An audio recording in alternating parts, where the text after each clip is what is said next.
Boom. Oh, Welcome to episode 31 of Coach's Corner with Justin and Ethan. I'm Coach Justin. and I am Coach Ethan. Today, folks, we're going to be talking about a common problem that we see when people try to lose weight. They quit. They quit too soon. They they quit before they accomplish their goal. And then what happens is they go back to the quote unquote, eating normal or the old ways. And then guess what? That doesn't work either. And they get frustrated with that. And then they get to the point to where they need to do something. Yep. And they start another program that may have worked if they gave it a fair shake. But then at the point of frustration, usually around week 6 to 8 is what I see, people quit again. Yeah, and then I it's think this it vicious is. cycle. The same with exercise as well. Nutrition, exercise, health, hard stuff. Anything hard. But the health. Yeah. The healthy things. I think there are things that are important that universally we all agree on. Health being one of them. Family is important. Health. Health is important. Saving money, investing for your inevitable retirement. These are all important things. But you know what they're not? They're not urgent. Like if you call your mom or not, it's not urgent. If you put $1,000 in your IRA, it doesn't make or break your retirement. If you eat healthy for a week or two, if you skip a workout, it's not going to make or break. And so it's like, these are the most important things in our lives, but they don't necessarily change anything on a small scale, only long term. Right, no immediate feedback, so to speak. And so what ends up happening is that things that are urgent take precedence over what's important long term, like, the crisis at work, the kids running late for school in the morning, the sick dog needs to go. Like these are all real. Flat tire, whatever. The sick animal, 100%. And so the urgent stuff just not having constantly. food prepared. Yeah. It's immediate, right? That you got to eat. Kids need to eat. Yeah, somebody's got to eat. Like, I got to eat. Right. Yeah. And so then important stuff gets postponed. But the law of diminishing intent states that the longer we postpone taking action, the less likely we are to ever do it. Yep. So the longer you wait to, start those dance lessons or learn that language or to start that instrument or to get healthy and lose weight, the longer you continue to postpone for one reason or the other, the less likely you are. It's almost like the visual is just like this ship that just drifts further and further off into the horizon. Correct. But it is never too late, folks. Until it is. Until it is. No, it's never too late. Listen, you can always, you're never too late, but you definitely get to the point where it's just trying to not get worse anymore. Yes. Like you're going to get to a point with your health or your age where you're not like the dreams of whatever you thought your body could be are gone. Yeah. Now it's just damage control. It's just mitigating it to try to not get worse. To some component, yeah. Only when you're 65. No, okay. Yeah, anything over that, it's too late. No, but it's I don't know. So I say that because I don't. I think that while it's true that the longer you wait, it's harder to do something. I think that almost creates a defeat. There's room for like a defeatist mentality of like, well, if I've never exercised my whole life, and I guess it's just my mind. I think it's just a slippery slope of like, while it's true, it's never too. I don't care if you're fucking 80. It's not too late to start exercising and getting the benefits, even if it's just postponing some type of damage. Even if it's that much of a harder of a current of behavior change to do, right. We have to keep a popcorn kernel of hope simmering inside. It's not that it's too late. That's not the point. The point is that it's not like it's ever too late. You could be 100 and start swimming and you'd have great benefits from that. It's just the longer you postpone something, the less likely you are to ever actually do it. Of course, yeah, that's just the human behavior. Yeah. Well, it's interesting because I was thinking about this, and I think fundamentally it is all just like a psychology here of why the first things to go tend to be, I think you named it, of like the things that aren't immediacy. And in some capacity, like, look, if there is some type of an emergency, you're late to work, maybe skipping the gym is what's going to have to happen because you don't want to get fired or penalized, or you don't want the kids to miss class. And so in some capacity, I think, at least with like the time component of exercise, I think it is something that is like first to go, because like work and some components of life, especially if you have kids, I think do kind of have to come first, right? There is like some immediacy to certain aspects of life that you can't go without. Whereas if you did skip a workout, unfortunately, that your day will go on and life won't come crashing down, you know? And I think with food, it's a little bit more of an emotional stress reward system. Yeah. So I think I look at like exercise as often a time kind of a thing most often, but also completely a reward based. And I think exercise is hard in the moment. It's grueling. You know, 'cause, you know, if you're, I know for me, it's like sometimes when I'm completely exhausted, I had a poor night's sleep, it's hard to gear up. Get started. To get, once I'm in there, it's not so bad, but just the thought of it sometimes seems like such a larger hurdle. Right. If I've got some other things stacked against me, you know? Whereas I think the food thing is because it's like a much more in and out daily long-term thing where you're just every day making the decision over and over again. It's not multiple times a day. Yeah, it's not 3 hours out of your week where you got to hit the gym and you make can that kind of just sack up and do it, but it's 3 times a day forever. Yeah. So I think there's just a lot more room for deviance, and I think, like you said, there's a reward for food, and so many things affect our relationship to wanting food too. Like even right now, just the way my day has gone, I have not had a chance to eat. You know, it's my own doing. But it's amazing because all I noticed is that as my hunger increased, all I want are the worst things. Like I'm just daydreaming about cheesesteaks. Right. Yeah, it's like that. It's so funny. That's what we talked about on other episodes, like that leptin, that ghrelin. That's just like it's your hunger hormones are just skyrocketing, and it's just turning into like food porn in your mind now. It really is. I mean, I have food prepared at the gym. I'll be able to go and eat it. You're not going to eat it because you're going to go but that's the thing. It's, so of course. I mean, I passed this like dim sum house on the drive over here. I just came from the dentist, and I'm like, I love dumplings and dim sum, and I'm just like, oh my god. I'm like, maybe I got 20 minutes. I'll be 20 minutes late to get some dim sum. I'm like, just simmer down. Right. Yeah. So it's amazing. So yeah, I think so many things can just influence our hunger and relationship to food, that the ability to be derailed or quit or kind of give it up, even if it's just one meal, there's so much more complexity there. And I think it's like anything. It's like you have that bad weekend where you go and party or you're on vacation. It's so hard to start back up sometimes.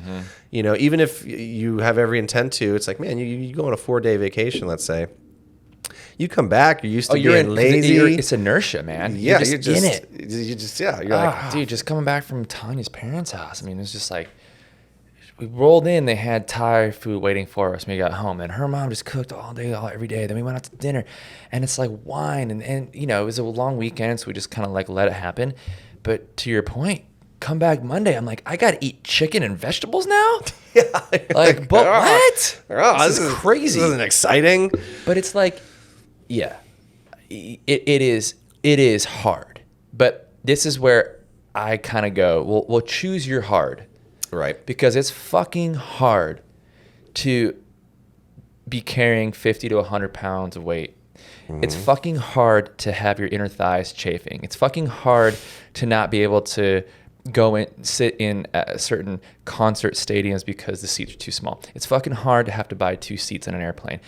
These are like mortifying things that I hear all the time on consultation calls. The reason why this is so important, and we have to do this right now because I can't live like this anymore. I'm sick of being single. I'm sick of being antisocial. I'm sick of being insecure. I'm sick of wearing sweatpants all day, every day. Yep. I want to live my fucking life because that is hard. It's, very hard. And, you know, planning your meals is fucking hard. Right. So you just got to choose. Like what do you want now, which might be dim sum, and what do you want fucking most to feel cute in your clothes, or to look good in that tank top, or to take that adventure vacation with your buddies where you go fucking hike a mountain for a few days, or play that weekend pickleball league that you've been thinking about forever. Like, that's why. And it's like, yes, it's all hard, because anything in life worth doing is fucking hard. Because if it wasn't, then we all just sink to our lowest common denominators and we just be floating around on like Wall-E on wheelchairs, just sipping Coca-Cola out of a straw with our with bones just floating because we don't really have any need for ligaments anymore. You know, like, so like, or what? Like, what is the alternative? You know, it's delayed gratification. It's a momentary sacrifice for a long-term payoff. As such, as with anything worth doing, a college education, raising good kids, having a healthy, balanced relationship with your partner because you guys have gone to couples therapy, worked through your issues, you know, saving for your retirement so you're not stressed out when you're 70 years old. You know, these were all sacrifices that are hard. For sure. But necessary, worth it. Yes. Worth it, because the alternative is way harder. It is. It will eventually come to that. And so it is an interesting thing, because I think the you know, people stopping is because a lot of time, like, the shine wears off. Yes. You know, it can be exciting to kind of take those first steps towards exercise. You know, the gym can be intimidating at first. Like, even me, I step into a big Globo gym. I'm not familiar, and it's kind of like, But, you know, even once you get past that initial kind of learning curve, even for changing how you eat, there's kind of an excitement. You're like, ooh, I'm gonna look at this label, and I'm gonna figure out how much this has some protein and whatever it might be. But as you start to grind, the excitement, I think, goes away. The change and the rewards that come with it haven't quite lined up yet. It's routine now. Yeah, it's routine, and you haven't necessarily lost the 30 pounds, or you're not all filled out muscularly. You're not jacked yet, or you don't necessarily have the like adaptations of exercising all the time, where you have a better libido or you have more energy throughout the day. Like, those things haven't like quite caught up yet, or you just don't feel better from eating better food choices. Yeah, and so it's kind of like the routine grind isn't quite lined up yet. Yeah. And so you kind of start to question. You kind of start to say, what's going on? And then any excuse or any reason, kind of like we talked about, you're hungry. Right. You have a weekend out. You get drunk. You have a birthday party. You have your own birthday. Vacation. You know, all these things kind of start coming at you. Where all of a sudden, maybe you do deviate from a day, which isn't the end of the world. It happens. But then, like you said, you get back and you're like, I got to eat chicken and vegetables again. You're kind of like, it's just easy to give it up. It's the rite of passage, right? Yeah. So there's like the 5 stages of any sort of transformation with your health, with your business. And this is sort of like shiny object syndrome, where at first it's called uninformed optimism is like the state. It's like the entry point. Acro yoga. Oh, spinning staff. Oh, bodybuilding. Oh, starting your own business. Name the thing, right? Right. It's uninformed optimism. Well, I know so-and-so who's making $10,000 a day selling Bitcoin. It sounds easy. Anyone can do it. Uninformed optimism. Oh, my buddy just drinks a protein shake and like goes to the gym 3 days a week and he's jacked, right? All this like anecdotal like bullshit that gets people, which is marketing essentially, right? In some way, shape, or form. But like, anyways, uninformed optimism. You're just pure optimism, and then you go, and then you start, and you realize. So it starts here, uninformed optimism. Then it goes, then you just tank, because now it's like informed pessimism. Turns out you can't get fit quick. It turns out you can't get rich quick. You know, it turns out this is actually an entire world of skill that I have to build. You need $50,000 in Bitcoin as an investment. You know, you got to lose everything first for you learn, or you got to exactly right. You know, it turns out you can't just have a protein shake and do push-ups and pull-ups. You actually have to like structure and plan your workouts. It turns out, you know, that like just simply cutting out carbs isn't the answer. There's complexity to skills that are worth acquiring. Yes, I have to drop the balls many times before I learn to juggle. So then from so you go from uninformed optimism and it tanks to informed pessimism. This is where doubt starts creeping in. Oh man, what did I just get myself into here? And then you go through the valley of despair. The valley of despair. And this is around week 8. Yeah. 6 days. The shine wears off the apple. I'm not seeing the results that I did in the first couple weeks, or this isn't as easy as I thought it was going to be. Right. And this is the threshold. So you either are the type of person that just continues to repeat this doom spiral forever, where you go from uninformed optimism on the next thing. Maybe I'll try this then instead, because that one was too hard. Let me try this little thing. And then most people just get to the point of frustration, which is the valley of despair. And then they go right back to the top and start a new thing. And they just repeat this endless loop for the rest of their lives. They spend their entire life Yeah. looking for the quick fix. Right. Versus uninformed optimism, informed pessimism, valley of despair, push through, informed optimism, success. So you have to acquire this skill by tolerating frustration long enough Right. to become informed optimistic now, because now it's like, Things how are do you happening. how do you lose fat? Uninformed pessimism. I don't understand. I'm frustrated. Right. You build a skill set. Now it's like, oh, now I know. Now Yes. I know. I've gone through it. I know now. I've gone through a period of analysis to where I know Right. how to build muscle, how to make money online, how to lose fat, whatever your thing is. And so that's the path that people should go, the virtuous path. But then the vicious path, the vicious circle, is they just keep going back to the new shiny object as soon as it gets hard. Right. I mean, it makes sense. You have to go through the valley of despair, but you have to, in a certain sense, it's the growth set mentality that failures or hiccups, or that the learning process requires not fault, but stumbling. Yeah. You can't, you never are going to learn you can't learn to juggle without dropping the balls. You're never going to do it. So it's like that kind of idea of just staying through it and not letting the difficulties, whether it's actually failing in a day or it being that you can't eat your particular food or you can't spend money on a certain thing because you're saving. You have to go through that hardship, right? It's like discipline, friction. self-discipline. Friction sharpens the blade, right? You have to grind it to get sharp. Yeah, like if you're the guy that sits home and studies while all your friends are out drinking, who's going to be more successful in 10 years? Right. It's a sacrifice in the moment. You want to go out and drink and have fun with your friends, but you also know that, like, well, I can't pass these boards. Yeah. Otherwise, maybe a bartender for the rest of my life, like these, jokers over here, And so it's just like skill acquisition is quite literally delaying gratification. It is quite literally practicing restraint on your desires and impulses in order to accomplish the big picture goal. So it's like, what do you want now? I want to eat pizza and drink wine right now. I want to watch a Netflix movie, drink a bottle of wine, and eat a whole pizza right now.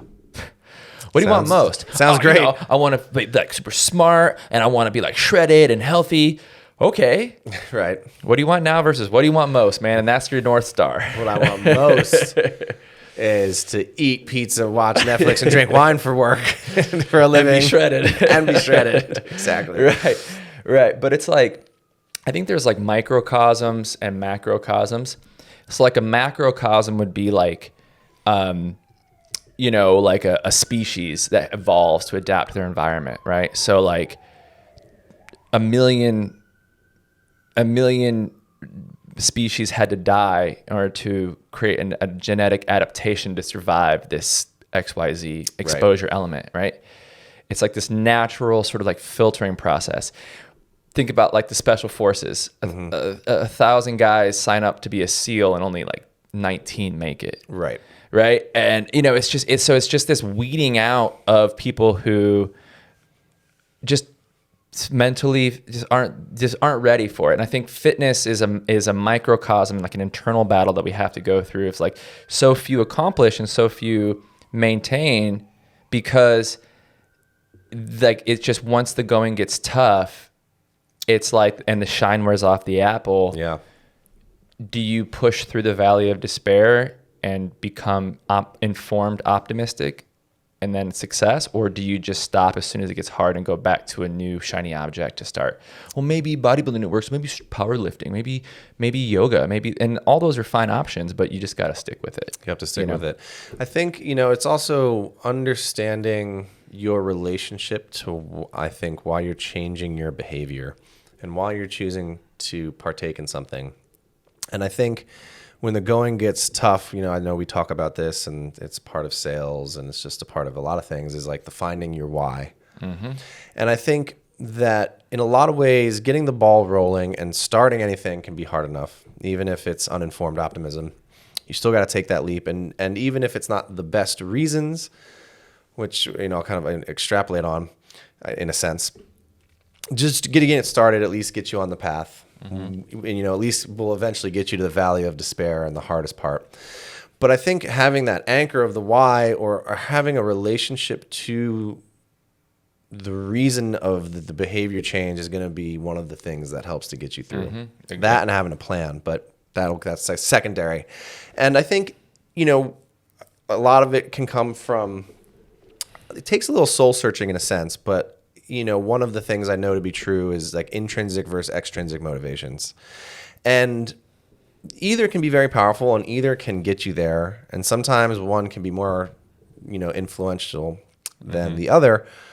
But generally, if we can come to a deeper place of wisdom, so to speak, and get to intrinsic motivation, it's going to be a deeper driving force. And so, what's an example of intrinsic? So intrinsic motivation would be doing it for yourself in some capacity, for a reason to be your best self and to live your best life. And in a way, the way I look at it is that it's a process oriented versus end game result oriented. Whereas an external motivation might be like, I want to make my ex jealous, or I've got a wedding coming up. My sister's wedding's coming up. Body. Yeah, but let's just use like my sister's wedding coming up, or your own wedding's coming up. And so I'm going to eat right and exercise so that when the wedding occurs, I look a certain way, I fit into a dress, I look good in front of all these people I haven't seen since in high school. And again, that might be an extremely strong motivator and it might get you there. But fundamentally, once that wedding has happened, what's going to keep carrying you? And you can look to your birthday, or you can look to maybe the next wedding or the vacation. But fundamentally, once it's a result oriented, once it's achieved, then what? Yeah, it's just like, versus like an intrinsic motivation might be like, look, and it's tricky because generational health. Yeah, I mean, I just want to be happier. And fundamentally, you can say that like everything is because of an outcome, and therefore it's extrinsically or result oriented, and that might be true to some capacity. Like, I want to exercise because I want to have the best mental health that I can have, and I want to be the happiest I can be for myself, for my coworkers, for my partner, for my kids, just whatever it is. And you can look at that as all results, but technically it's an ongoing process. Like, there's a never-ending relationship to your mental health. You don't just like arrive to happiness one day, or fighting anxiety and then all of a sudden stop exercising. And so that attachment to something that's within you and not having to do with anybody else or any external circumstance, and doing it for yourself, is going to be like, quote, the higher road. It puts you beyond circumstances. Yes. And another way to look at this is like, it's infinite versus finite thinking. Simon Sinek has a book, I think from like 5 years ago, called The Infinite Game, I think it's called. And he compares and contrasts big corporations, and he was using like Apple and Microsoft as a comparison, where Apple is very infinite minded. We're changing the world is Apple's motivation. We're gonna change. We're gonna dent the universe. Yeah. Like, we're not just gonna like compete on who has the best MP3 player, but we're gonna like create like cloud computing to make that obsolete. Right. So whatever's next. Where Microsoft was always trying to just beat Apple. They were just trying to Apple just came out with the iPod, so let's make the Microsoft Zoom. We're gonna crush Apple. and then it was like, inevitably they were so obsessed with just a result and not like big picture thinking and mission driven, just more results driven, that they lost like 70% of the market share, and they just could never catch up. Yeah. And I think that to your point is similar when it comes to this. Is like, are you only getting fit for your 5-day vacation to Mexico? Because then what, right? Yep. But it's like, when you have a stronger reason, you don't want your kids to be obese, or you, like in our clients, they're all in healthcare. Like you're sick and tired of walking in to see your patients and telling them that their blood sugar is high when you know that you're borderline diabetic yourself. Right. Leading by example, being a better role model, passing on generational health. Yeah. So your family, so your grandkids never know any different, that's your reason. And if you can keep that thought, then when you boil it down to where the rubber meets the road and you're having a moment of weakness and you want to just say fuck it and quit, you remember, yeah, so you have it. My 5-year-old kid is eating like me, and that's not okay. That's not okay. Yeah. I have one of my clients, he always comes in and he he's got a kid. He's tired. Life is life for us all.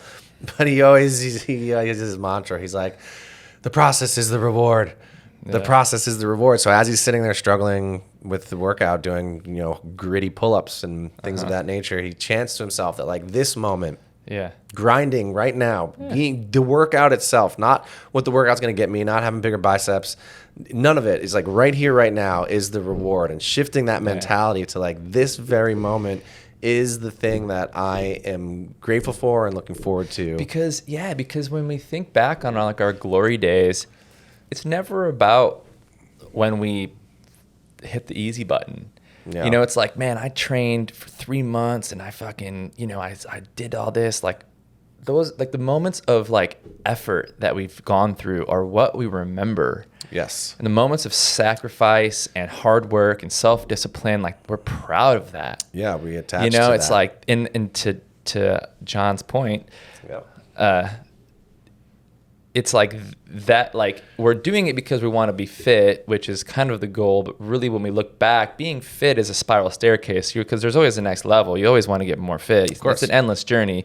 But those moments where you're like clicked into gear and you're eating healthy and you're training, that's what you remember and are proud of. And so it quite literally is the process, Yeah, you're going to be shining your brightest. I was just reading this book recently that's all about like ending suffering by understanding how like thinking is the thing that causes suffering and all this kind of stuff. Kind of like a not spiritual book, but just one of those books. But they talk about action from desperation or inspiration as the kind of dichotomy, and and very much mirroring that like desperation tends to be a pitfall. Like I got to quit my job because I'm unhappy, or I gotta lose weight because I'm gonna go to this wedding or whatever it is. And I got to make more money so that I can travel and live. Then you're going to do something and nearsighted and and fundamentally it leads to this cycle that I think I've seen with clients happen, where you get there and you're still unfulfilled. There's the emptiness. You get the bigger house. And look, we all want a bigger house. It's all nice to have, like having money's good. Having a nicer house or a nicer car is good. I'm not saying that that's something to be shunned, but you get the nicer car and something, the itch is still there. You're still unfulfilled.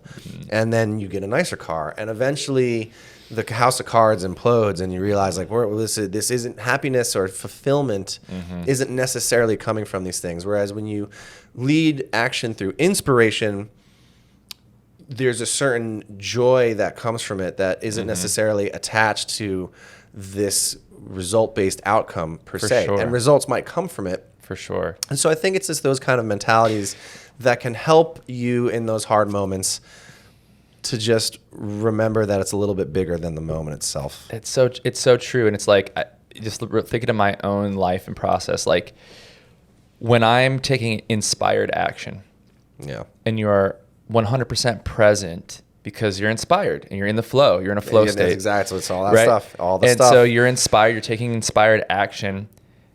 Cars, houses, clothes, jewelry. That you don't even think about it because you're inspired beyond the pursuit of this thing that you're digging into. And it's like you don't think about the materialistic stuff. But when you're doing something out of desperation, it's probably linked pretty closely with like comparison. Yes. Exactly. Feeling less than. Yep. And so now it's like you are going to make probably long-term mistakes by taking too big of risks, either like dieting too hard, training too hard, investing too aggressively. Just like basically rolling the dice, hoping it lands on red and you win big, but it might not, and it usually doesn't. And then it comes back to just explode in your face because you were only result oriented, and you were only doing it to appear to the outside world as more successful, versus taking inspired action and forgetting about the rest of the world. Exactly. Forgetting that anyone's even, you're just like, oh, this is so cool. I'm having so much fun. I'm digging into this. I'm loving it. And that's the thing. So much fun. The joy. I mean, the day just goes by like, wow, time just flew by. And no stress. Yeah. And I get it. Look, we all have our jobs, like I'm not saying that cooking your own food and changing your eating habits can just magically tap into like play and fun and joy. But I do think that it is a process of relationship to the world in our life, and we're kind of getting into a little more crunchy philosophical kind of stuff, but it is the truth of it. I mean, the book asked a question. It was so interesting. They're like, if you had all the money in the world, you had already traveled the world, you'd already seen all the sites. Say travel, and you can't say travel exactly, and you were in good health, and nobody knew that you were going to do whatever it is you were going to do. Nobody was aware of it. You don't get any clout points. You don't get to brag. Nobody fucking knows. What would you choose to do? So it's almost like if you could do anything in the world, what would you do? But it's like eliminating. This comes back to pizza, wine, and Netflix. Damn it! It's forever waiting, especially pizza. Yeah, if you had all the money right at that point, you know what? Nobody knows. Nobody knows my shame. But yeah, taking inspired action to order the deep dish. It was an interesting question, because I think if you were to look at it that way, to use it as a framework of like, if you are choosing a journey of health, and it's not there to make you any money, not to say you can't use health to make money. That's what, we were both health and fitness career people. You're not doing it, like travel's just out of the picture. You've already seen the world, and nobody knows you're doing it. Can you find the reason to still choose it? Right? Like, nobody knows you're going to look sexy. You're not going to impress anybody at the wedding. It's not because of vacation. You're just doing it for what? Because I'm going to feel my fucking best. My best life is lived when I'm paying attention to my health. And that includes what I eat and moving my body in some way. And it's almost like you remove all the static and the noise. And if you can come to that understanding that fundamentally, without question, your best life is going to be lived with participating with those things, then that's fucking intrinsic motivation right there. That's the real reason. Right. Like, if you can just reorient your mind to truly see the process as the reward in that sense. Yes. And like, you start and you recondition yourself to actually look forward to those moments where you get to like, do the hard thing, because the payoff. Yes. Yeah, that those and the feeling you have of accomplishment is the true destination. The ascension. Every time you choose it is the ascension of yourself in some capacity. Cool. Yeah. And then I think the other thing is that, like, once you've completely reoriented your belief system, no biggie, just take a day or two to do that. Change everything. Just change everything. I think having a plan.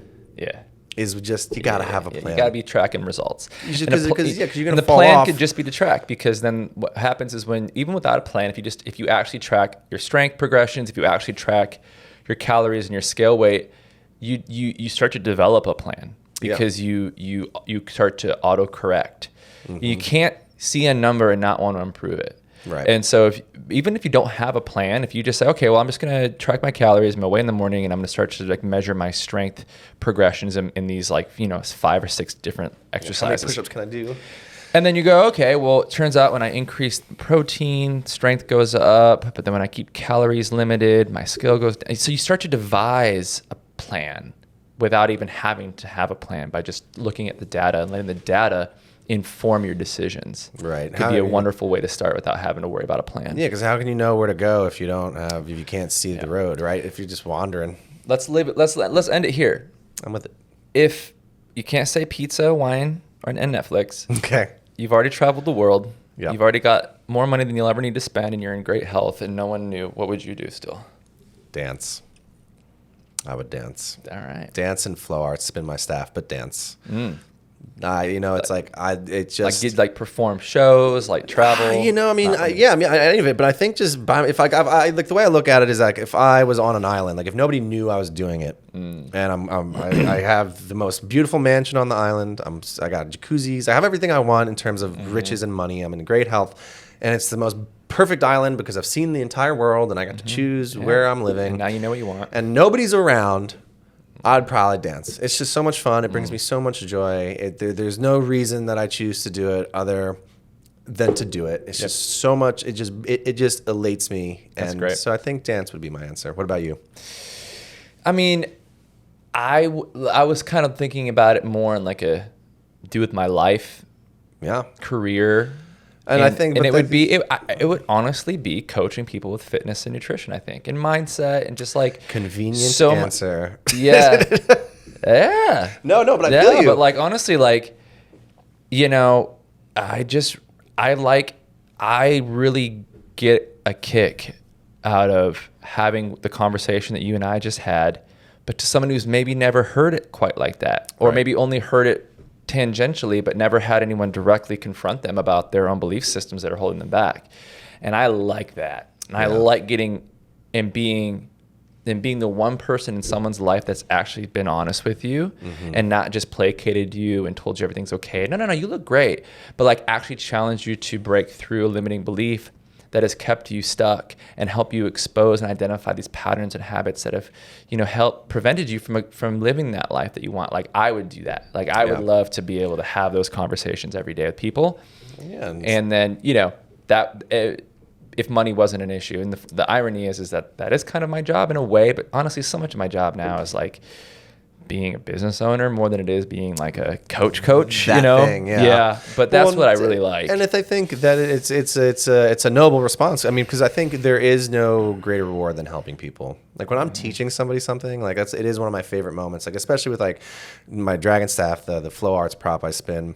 Like when I'm in a circumstance where people ask me to teach them, and it's just that fun little interaction where I'm getting to show them a move. Like it is so rewarding and it's just so fulfilling. And I do think that, it's so like, Lifetime TV cliche almost, like helping other people. But when the truth comes down to it, when you make an impact on somebody's life in some way, when they look you in the eye and they have gratitude to you, just because of your efforts and you're not doing it for that, but that's just the outcome. It really is a beautiful thing. Definitely. It really is. Yeah.